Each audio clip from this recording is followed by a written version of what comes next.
September 10th, 1952. Dear Unitarian, my children said I should write to you after all these years.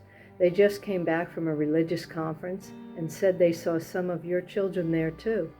I probably shouldn't call them children since they are becoming young adults now. Sure, they spent a lot of time talking about romance as if they had invented it, and playing sardines, really just a version of hide and go seek. But they also talked about politics, peace, war, freedom, and responsibility. Remember when we were that young and could look at the world through such fresh eyes? Way back in 1889, our parents met at the Young People's Christian Union Religious Conference, and as they saw both of our families becoming more liberal and less connected to a traditional understanding of God as a controlling father. What rebels they were, and they helped change the name to the Young People's Religious Union. My parents tell me that they almost got hitched back then. Could you imagine that? But World War I happened, and the terrible flu of 1918 that killed so many people. I guess this took them down different paths. I remember when we first met, I was so attracted to you. We had so much in common, but then in 1925, all of your energy went into joining with your cousin's national conference. You were so excited to meet new family members. I was excited for you. That was about the time I started seeing Congregational Church. Because of that courtship, even though nothing came of it, you and I, like our parents, went down different paths. I've had quite a life since then. How lovely that we can follow the lead of our young people and take this chance to reconnect. Sincerely, Universalist. 1952. Dear Universalist, how wonderful to receive your letter after all these years. I too have been inspired by our children. Their hopes and dreams for forging a brighter future remind me of Reverend Waitzel Sharp and his lovely wife, Martha. I still remember when Reverend Everett Baker, the vice president of our denomination, invited them to undertake the first intervention against evil by us, to be started overseas immediately. I put invited in quotes because it was more like directed or informed. But they rose to the occasion, Will and Martha did, and went to Prague under the auspices of my father's Unitarian Service Committee to facilitate the departures of people whose lives were in danger.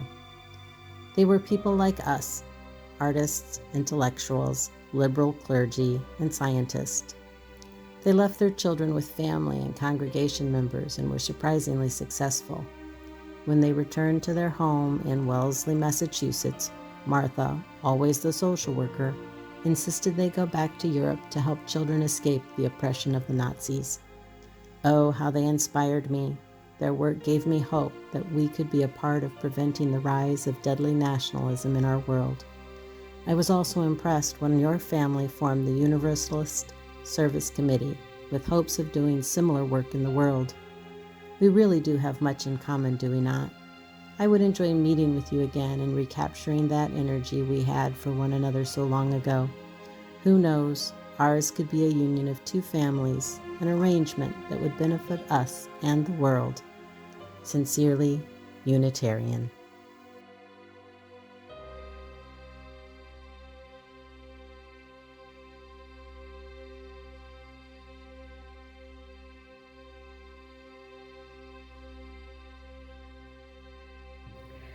July 7th, 1953. My beloved, what a whirlwind the last year has been. I have felt like a schoolgirl tipsy from a bit of wine at a dance as we have formed the Council of Liberal Churches together. I know soon we will be joined in covenant and am so grateful that we agree it to be prudent to take our time. Yours truly, Universalist.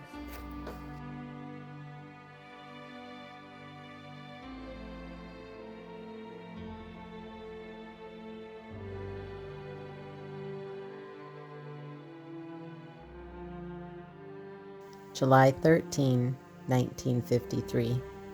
My dear, it is important that we make this a bond that lasts.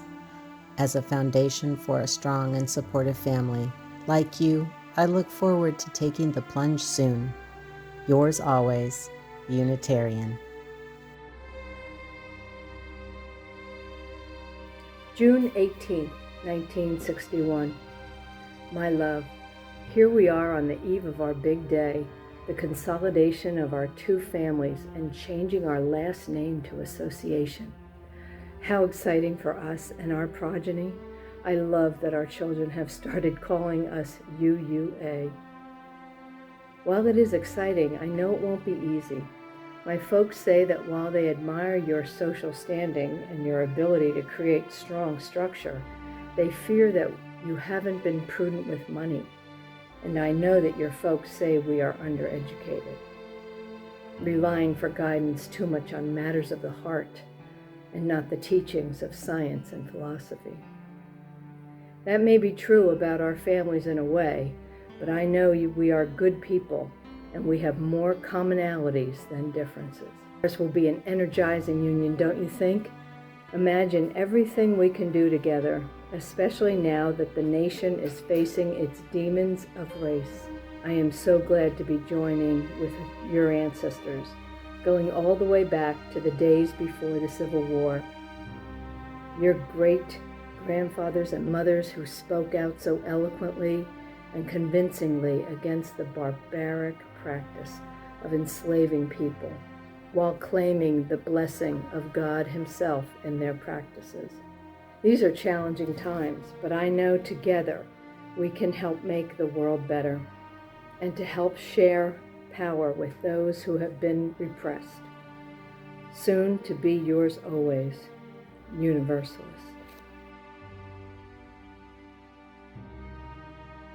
April 8, 1965. Dear Mr. and Mrs. Reed, we are writing to express our heartfelt condolences upon the tragic death of your son, Reverend James Reed. We know that it may have been a sad day for you when he left the Presbyterian Church to join us, but we want you to know how proud we were of him when he joined our church, serving our congregation in Washington, D.C. as an effective and beloved assistant minister. Our hearts swelled with pride and loss 3 years later when he left us to work with the American Friends Service Committee in Boston, where he joined the Southern Christian Leadership Council. He and his wife Marie sought to help right the wrongs of racism in our nation, even while raising 4 children. They were faithful companions to the disenfranchised, among whom they lived. It was only natural that Jim would respond to Reverend King's invitation for liberal white ministers to join him in crossing the Edmund Pettus Bridge after being wrongfully turned away by the sheriff. We hope you know that many members of our family joined him from across the country, though none met the same fate as your son and Mrs. Lizo after that terrible day. You will be glad to know that Reverends Clark, Miller, and Crick are recovering from the injuries sustained during the attack on them and your son, even though the white hospital would not admit them, and the black hospital was under-resourced to care for them. May God keep you as you mourn, and may we renew our commitment to racial justice in Jim's name. Unitarian and Universalist Association.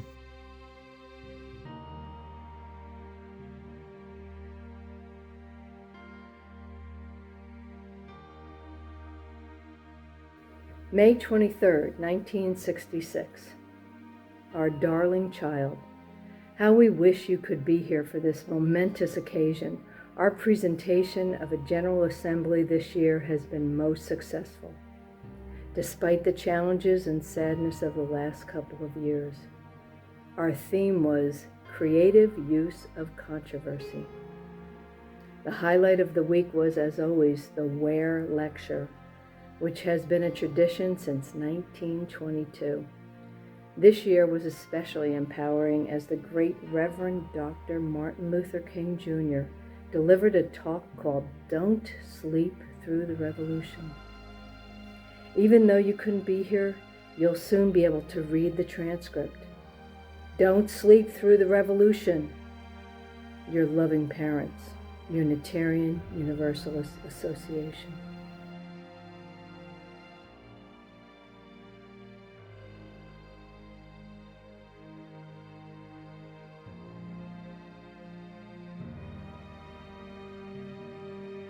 July 21, 1969. Sweet Unitarian, on this our 8th anniversary, I'm reminded that ours has always been a powerful union. Some may compare it to a marriage of convenience, arranged in the service of power and wealth, but we know differently. We've always had the best of intentions, respectful love, and a deep commitment to bringing about justice. Today is a sad day. In the last year, in the aftermath of Jim's death, our Black family members have been promised support that honors them and their contributions by financially supporting their efforts and giving power to them. I am afraid we have fallen short on our promises, and now many in our family, Black, white, and every other color of the rainbow, are very upset with us. Let us now, on this milestone day, recommit ourselves to making our union be a reflection of the diversity of our nation. In love, with hopes for peace, Universalists.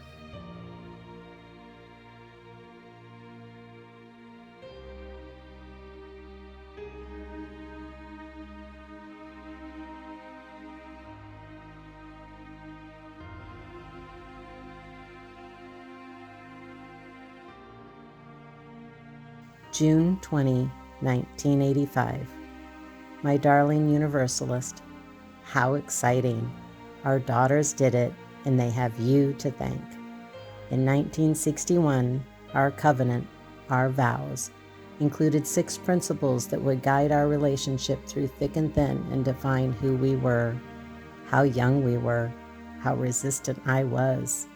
I did not want to be defined by a creed then, nor do I now. But you were right. We need more now, so the youngest and newest members of our family can describe us and our shared beliefs to the world. Thank you, my dear, for inspiring the women and some of the men to lead the charge to redefine our principles and add a new one that names the mystical force that binds us all together, calling it the interconnected web of all existence, and for naming the 5 sources of our principles that matter most to us. What a wonderful way to celebrate the beginning of our 25th year. Happy anniversary. Forever yours, Unitarian.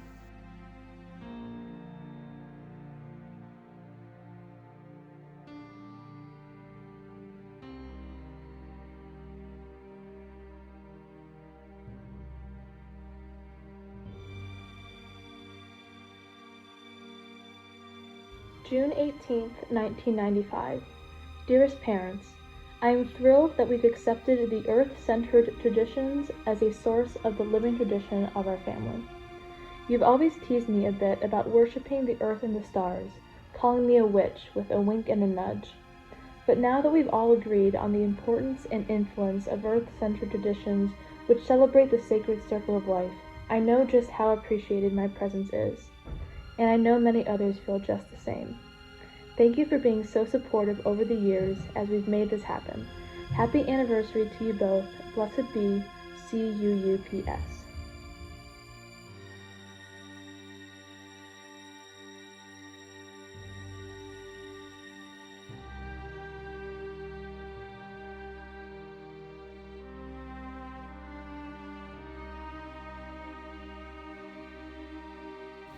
So much is happening. Thank you for instilling us with commitment to journey with our siblings of all skin colors and genders and economic standings. Love you both. BLUU.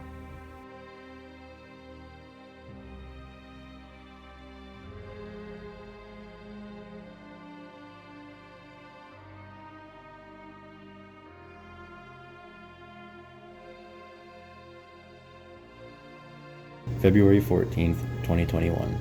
Because of this pandemic and physical distancing, we haven't seen you in so long. This big family matters to me just as its history matters. We've gotten through difficult times before, and we'll get through this.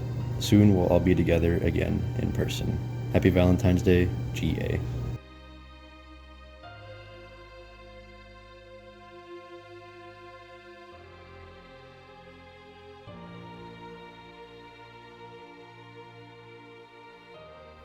February 14th, 2021.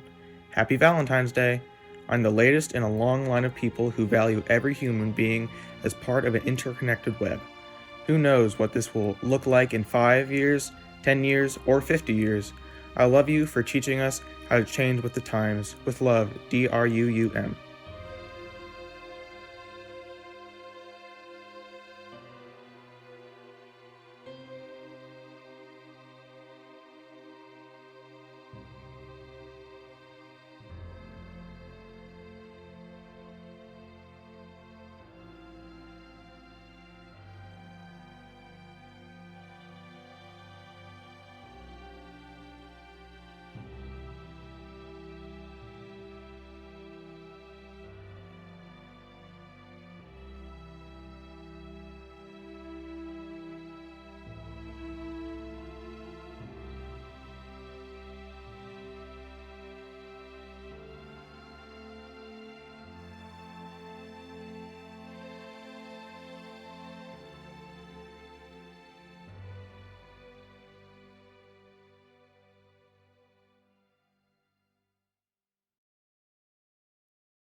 On Valentine's Day, it's easy to think about romantic love, the kind of love teenagers dream of. They often think of it as being pure, without even really knowing what that means. They often think of it as eternal, even though their experience is limited. For youth, love is simultaneously uncomplicated, yet unimaginable in its impossibility. But there are other kinds of love. Parents' love for their children, the love each of us has for our parents, grandparents, and ancestors. They may have been imperfect, perhaps even abusive, or more likely, simply limited by the common understanding that defined their times. But ultimately, they made us who we are now, by passing their values and priorities onto us as we adapt to our times.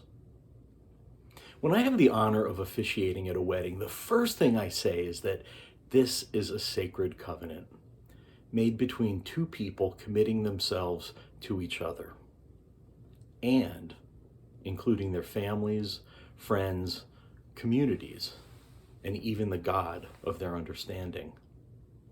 It isn't the possibility of the presence of God that makes the covenant sacred. It's the fact that the union will affect and be affected by everyone present and generations to come. I get a little nervous when any aspect of ministry is compared to marriage. There should be no romance in ministry. Love Yes. Agape, a love of humanity. But eros, romantic or erotic love? No, absolutely not. There's no room for that. It becomes too limited, too constricting.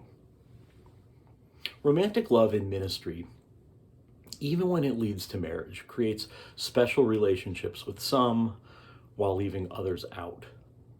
And so it makes me nervous also when congregants talk about finding a new minister in times that equate the process to courtship in preparation of marriage. Agape. Agape is what's required for ministry. It's the kind of love that calls on us to do the right thing, to protect and support one another, to care for the planet and all living beings that are vulnerable, to challenge one another to be our best selves, to nurture compassion, inclusion, and even the pursuit of excellence. That's the kind of love that gets passed down from generation to generation. That's how the Unitarians and Universalists came to form the Unitarian Universalist Association. Agape. It was a long trip, the forming of this union, in which the grown-ups of both organizations were reluctant. There were big cultural differences. Unitarians and Universalists had completely different organizational structures and different expectations about what they believed collectively. The Unitarians were always non-doctrinal and non-creedal.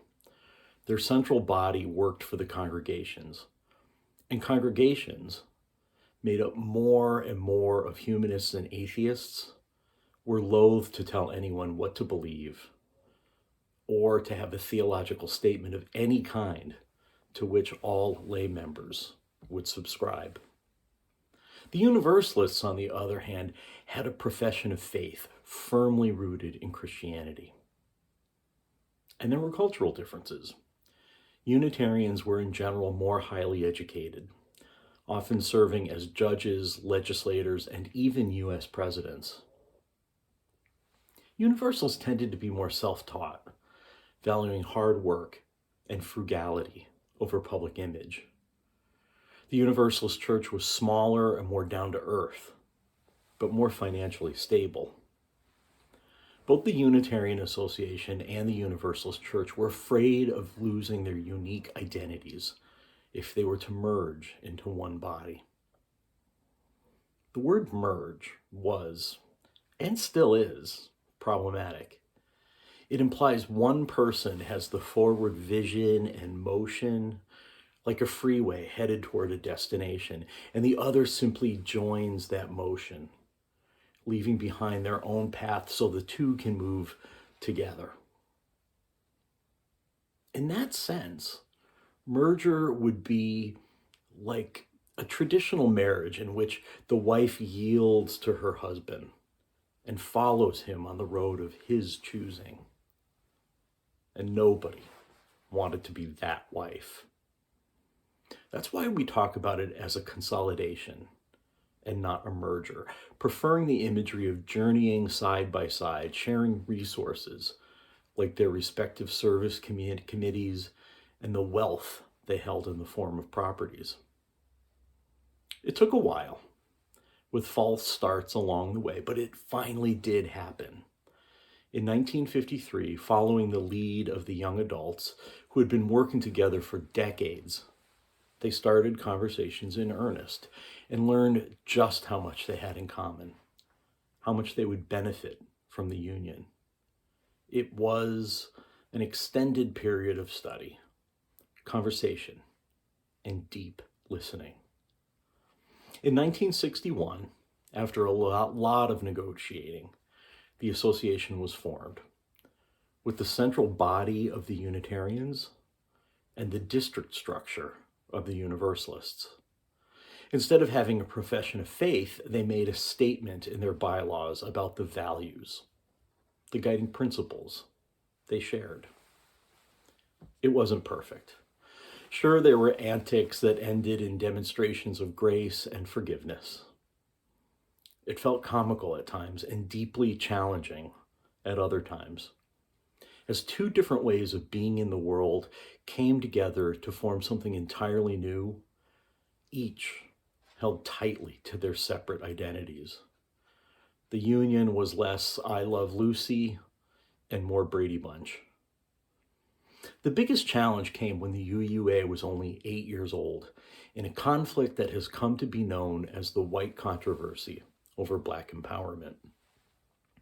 You see, there were two different organizations of Black UUs, with approaches whose difference felt both minor and major. Each wanted funding from the UUA, with promises to make structural changes that would encourage growth of Black membership and even planting of Black majority congregations. After a lot of heated discussion at General Assembly in Boston, including a walkout of nearly 30% of the voting delegates, promises were made to reaffirm a previous commitment to fund a Black Affairs Council at the rate of $1 million over 4 years, representing 12% of the total budget. The promise was broken. The UUA simply couldn't afford to make good on it.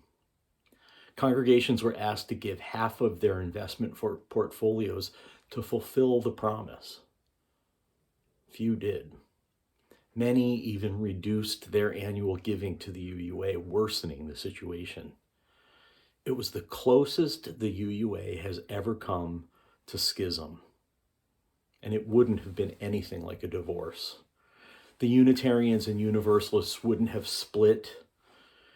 The division would have been between the white members who supported the Black empowerment and those who didn't. Many Black members left and never came back. At the risk of oversimplifying, to put it in today's terms, the split would have been between those carrying Black Lives Matter banners and those saying the core of our beliefs is that all lives matter.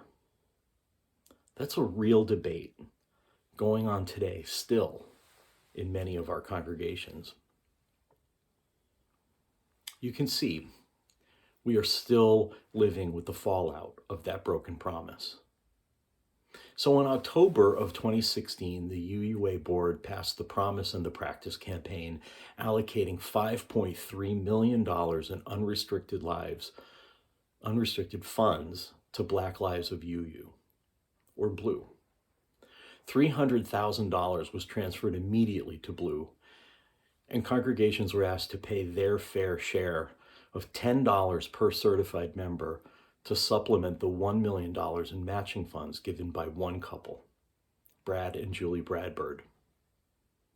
The promise was fulfilled at General Assembly in Spokane, Washington in 2019, and I'm happy to say that East Shore responded to the call early and gave a bit more than our fair share, thanks to a few committed couples.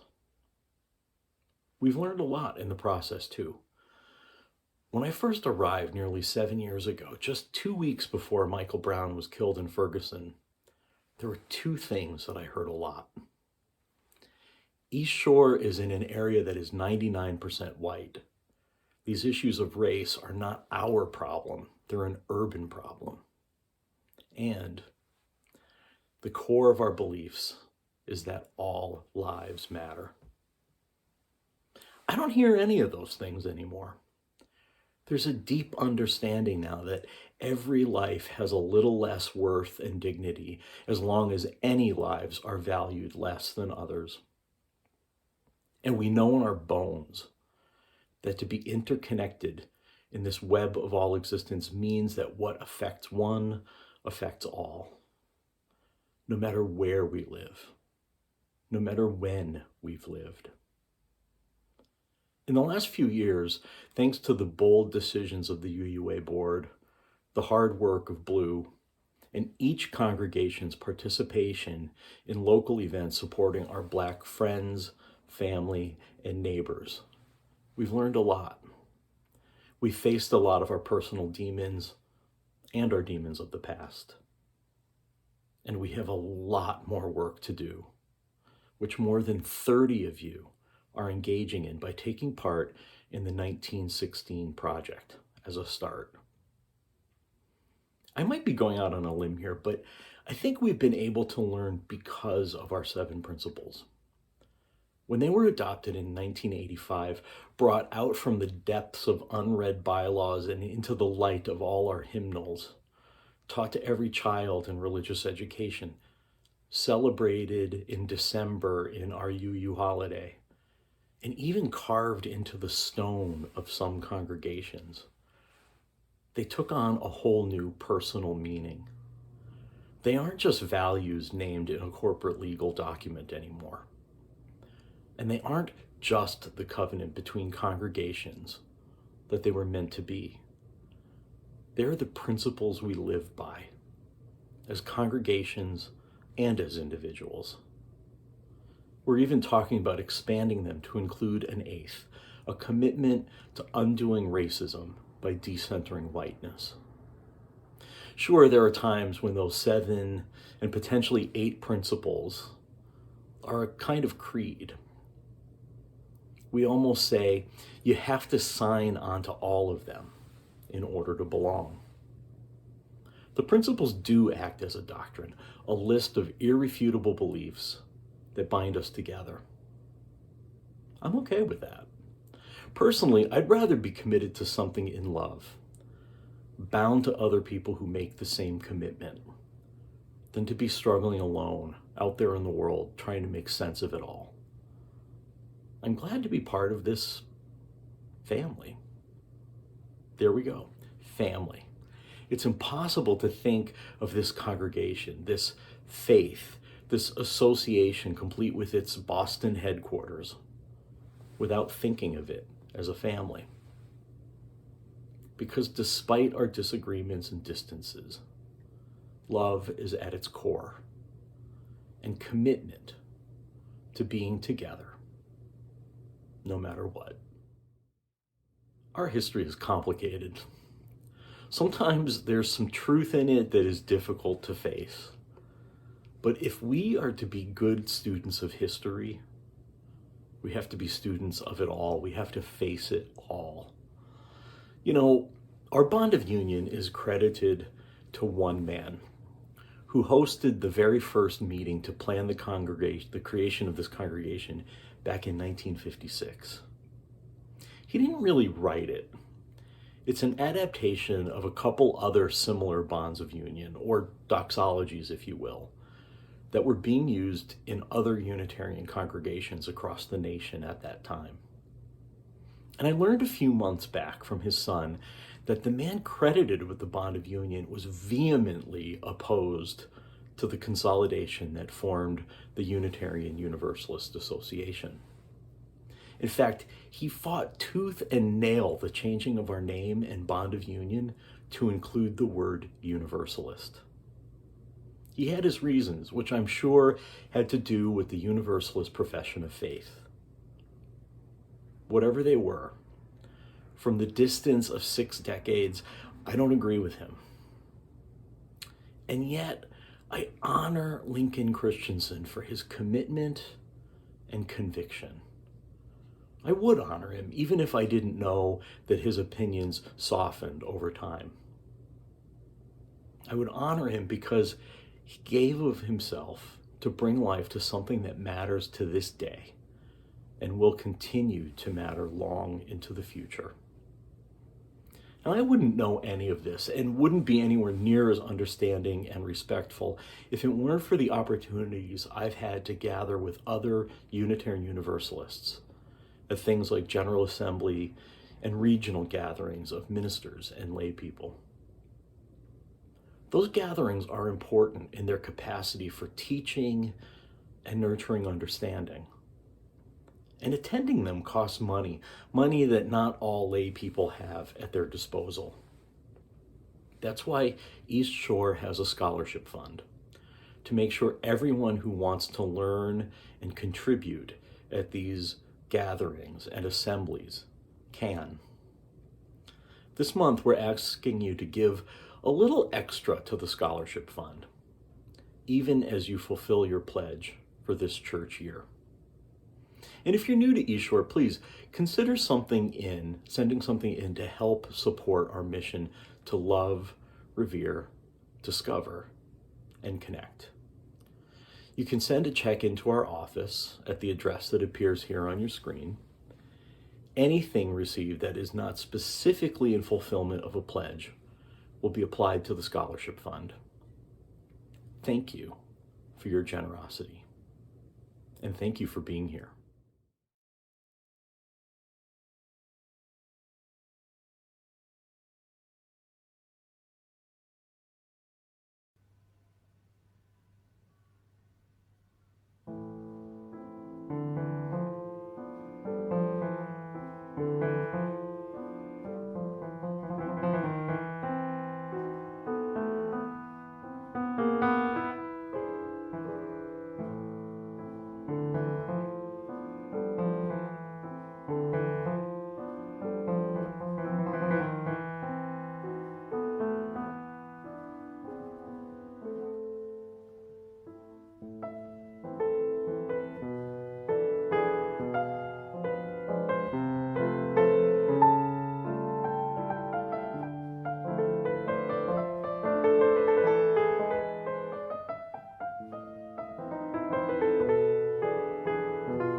Let's end our time together with a benediction, adapted from the words of Langston Hughes. We have a bright tomorrow before us, like a flame. Yesterday, a night gone thing, a sundown name. And dawn today, broad arch above the road we came. We march. Join hands. In Unitarian Universalist Fellowship. Pledging ourselves To an individual religious freedom. Which transcends all creeds. Not to think alike, but to journey together. Yay!